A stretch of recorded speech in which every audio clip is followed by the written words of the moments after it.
नमस्कार दोस्तों, स्वागत है आपका मेरे YouTube चैनल स्पार्क टेक पर। तो दोस्तों, मैं आपको आज बताऊंगा यूपी ट्रिपल एस सी पेट का फॉर्म कैसे भरें। तो दोस्तों, सबसे पहले आपको उसके ऑफिशियल वेबसाइट पे जाना होगा यूपी ट्रिपल एस सी के, या फिर आप सरकारी रिजल्ट .com से भी यहाँ पे पहुँच सकते हैं। तो जैसे ही आप ये वेबसाइट खोलेंगे, आपको मिलेगा एक ऐसा इंटरफेस। तो यहाँ पे आपको एप्लीकेंट सेगमेंट में जाना है और कैंडिडेट रजिस्ट्रेशन पे क्लिक कर देना है। कैंडिडेट रजिस्ट्रेशन पे क्लिक करने के बाद आपको कुछ ऐसा इंटरफेस दिखेगा। जी हाँ दोस्तों, ऐसा इंटरफेस दिखेगा आपको। यहाँ पे आपको अप्लाई पे क्लिक कर देना होगा। अप्लाई पे जैसे ही आप क्लिक करेंगे, आपको कुछ ऐसा दिखेगा। यहाँ पर कैंडिडेट रजिस्ट्रेशन के लिए क्लिक करें, जहाँ ग्रीन बटन दिख रहा है। कैंडिडेट रजिस्ट्रेशन पे जैसे ही आप क्लिक करेंगे, उसके बाद से आपने अगर कभी भी यूपी ट्रिपल एस सी में किसी भी पद के लिए आवेदन किया था इससे पहले, तो आप यहाँ पे यस सेलेक्ट कर सकते हैं। क्योंकि अगर आप यस सेलेक्ट करेंगे तो ये होगा कि आपका जो पुराना डेटा रहता है वो सब यहाँ पे वापस आ जाएगा। आपको कुछ एक्स्ट्रा लिखना नहीं पड़ेगा, एंट्री नहीं करनी पड़ेगी। तो अगर आपके पास है तो यस कर दीजिएगा, प्रोसीड कर दीजिएगा, और नहीं है तो फिर नो करके प्रोसीड करिएगा। जैसे ही आप प्रोसीड करेंगे, आपको कुछ ऐसा दिखेगा। यहाँ पे आप ब्लू टिक लगा दीजिएगा और आई एक्सेप्ट विद डिक्लेरेशन वाले टिक में और आई एक्सेप्ट वाले बटन पे क्लिक कर दीजिएगा। उसके बाद से आपका रजिस्ट्रेशन स्टार्ट होगा। यहाँ से रजिस्ट्रेशन वाले ऑप्शन में आपको क्या करना पड़ेगा, सबसे पहले तो कैंडिडेट्स पर्सनल इन्फॉर्मेशन आपको यहाँ पे एंटर करना पड़ेगा। Candidate's name, father husband name, mother's name. आप अगर यूपी के रहने वाले हैं तो आप यहाँ पे यस करिएगा, अगर नहीं रहने वाले हैं तो नो करिएगा।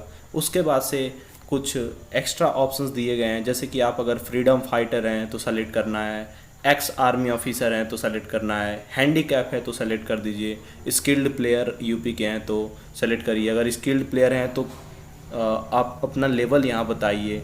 ये सब करने के बाद आपसे पूछेगा कि आप एक्स गवर्नमेंट एम्प्लॉय हैं या नहीं है। अगर आप हैं तो यस करिएगा, नहीं है तो नो कर दीजिएगा। होम स्टेट अपना डाल दीजिएगा, फिर होम डिस्ट्रिक्ट डालिएगा आप अपना, फिर उसके बाद से कैटेगरी सेलेक्ट कर लीजिएगा, डेट ऑफ बर्थ भी सेलेक्ट कर लीजिएगा, फिर उसके बाद से अपना जेंडर सेलेक्ट कर लीजिएगा। मेल है तो मेल, नहीं तो फीमेल। अगर आप मैरिड हैं तो यस, अनमैरिड हैं तो नो। फिर आप अपना मोबाइल नंबर यहाँ पे डाल सकते हैं और ईमेल आईडी भी डालना ही पड़ेगा। उसके बाद से आपको एकेडमिक क्वालिफिकेशन में एंट्री करनी पड़ेगी। तो सबसे पहले आप अपना हाई स्कूल का बोर्ड का नाम यहाँ एंटर करेंगे। एंटर करने के बाद ईयर ऑफ पासिंग, फिर रोल नंबर, फिर अगर ग्रेड सिस्टम है तो यस करेंगे, ग्रेड सिस्टम नहीं है तो नो करेंगे। तो उसके बाद से टोटल मार्क कितना आपने पाया है वो डालेंगे, कितने में से पाया है वो भी यहाँ पे एंटर कर देंगे। फिर इसी तरह से 12th का भी भर लेंगे। 12th का भरने के बाद आप एडिशनल क्वालिफिकेशन में अपना बैचलर डिग्री है आपके पास तो यहाँ पे आप उसका इन्फॉर्मेशन डाल दीजिएगा। जैसे कि आपके पास है तो यस वाला, यहाँ पे ऑप्शन यस है, वहाँ पे यस और नो रहेगा। तो सबसे पहले नो को हटा के यस करना है। फिर अपना बोर्ड या इंस्टीट्यूशन या यूनिवर्सिटी का नाम यहाँ पे एंट्री कर देना है। फिर किस साल में आप पास हुए थे वो डालना है। फिर उसके बाद से अपना रोल नंबर और किस दिन आपको ये इश्यू हुआ था, आपको यहाँ पे वो डालना होगा, डेट और रोल नंबर। उसके बाद से ग्रेड कितना मार्क पाए हैं, कितना में से कितना वो डालना है आपको।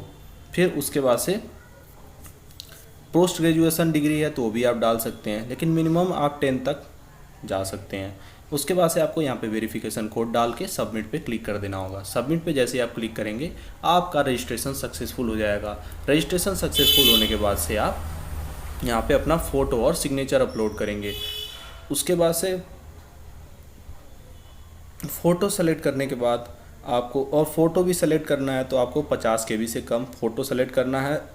और यहाँ पे फ़ोटो सेलेक्ट करने के बाद आपको नेम और इंग्लिश में पहले तो सिग्नेचर करना है और उसके बाद से हिंदी में उसी के नीचे। और फिर आपको 50 KB से कम होना चाहिए फ़ोटो का इमेज, और साइन का जो इमेज होना चाहिए 30 KB से कम होना चाहिए। तो ये आप कहीं भी फ़ोटो को रिसाइज करके फिर वहाँ से आप यूज कर सकते हैं। उसके बाद से आप कंटिन्यू पे क्लिक कर देंगे। कंटिन्यू पे क्लिक करने के बाद आपका फ़ोटो और सिग्नेचर अपलोड हो जाएगा। फिर उसके बाद से फाइल रिमेनिंग डिटेल्स में आपको यहाँ पे ब्लू टिक कर देना है इस चेकबॉक्स में I have declare that I have read the user instruction and detailed advertisement. उसके बाद से आपको क्या करना है, आपको सर्टिफिकेट डिटेल्स देना है। मतलब कि आपको अपना एज प्रूफ देना है। एज प्रूफ में आप अपना 12th का सर्टिफिकेट भी लगा सकते हैं, आधार कार्ड भी डाल सकते हैं, और इशूइंग अथॉरिटी, आधार कार्ड, इशूइंग डेट, आप अपना किस डेट को मिला था वो डाल सकते हैं। फिर सर्टिफिकेट नंबर भी डालेंगे यहाँ पे और अपडेट कर देंगे। फिर उसके बाद से आप अपना डोमिसाइल सर्टिफिकेट दे देंगे, अधिवास प्रमाण पत्र। उसके बाद से आप अगर SC ST और OBC से हैं तो आपको कास्ट सर्टिफिकेट भी डालना पड़ेगा। कास्ट सर्टिफिकेट डालने के बाद आपको कुछ ऐसा दिखेगा, और उसके बाद से आपको यहाँ पे I accept the following declaration select कर देना है। और हाँ दोस्तों, मैं भूल गया, आपको यहाँ पे अगर आपको जो पहले एड्रेस डाले थे वही एड्रेस डालना है तो यहाँ पे ब्लू टिक कर दीजिएगा, और नहीं तो अगर आपको फिर से दूसरा एड्रेस डालना है करस्पॉन्डेंस में तो यहाँ भी आप कुछ फिल कर सकते हैं। उसके बाद से आपको प्रीव्यू देख लेना है कि कैसा दिखता है मेरा। फिर उसके बाद से आप क्लिक कर देंगे सबमिट के लिए, अगले सबमिट बटन पे।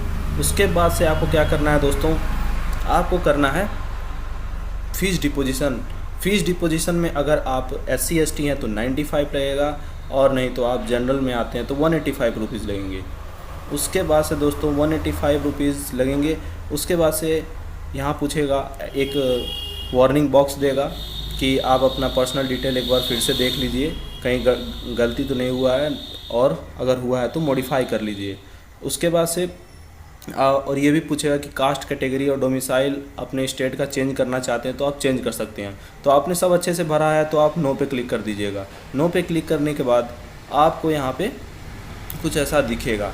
फिर उसके बाद से आपको क्या करना है कि पेमेंट के लिए जाना है। पेमेंट के लिए क्या, सबसे पहले क्या करना है कि कौन सा मेथड आपको चूज़ करना है पेमेंट के लिए वो सेलेक्ट करिएगा, मतलब कि पेमेंट मोड के लिए। और उसके बाद से आप सेलेक्ट करने के बाद फीस डिपोजिशन पे, प्रोसीड फॉर फीस डिपोजिशन पे क्लिक कर दीजिएगा। ठीक है, तो उसके बाद से जैसे ही आप क्लिक करेंगे आपको इतने सारे ऑप्शंस मिलेंगे, जैसे कि आप अगर नेट बैंकिंग से अपना चार्ज कटवाना चाहते हैं तो वहाँ से कर सकते हैं। उसके बाद से आप डेबिट कार्ड, क्रेडिट कार्ड्स और UPI से भी कर सकते हैं, कैश और चेक के थ्रू भी कर सकते हैं। तो जैसा भी आपको अच्छा लगे वो आप ऑप्शन सेलेक्ट कर लीजिएगा। ऑप्शन सेलेक्ट करने के बाद आपको क्या करना है कि आप अपना पेमेंट मोड सेलेक्ट करेंगे, और उसके बाद से कुछ ऐसा इंटरफेस दिखेगा। तो आपको क्या करना है कि कन्फर्म पे बटन क्लिक कर देना है। जैसे ही आप कन्फर्म पे क्लिक करेंगे आपको कुछ ऐसा इंटरफेस दिखेगा।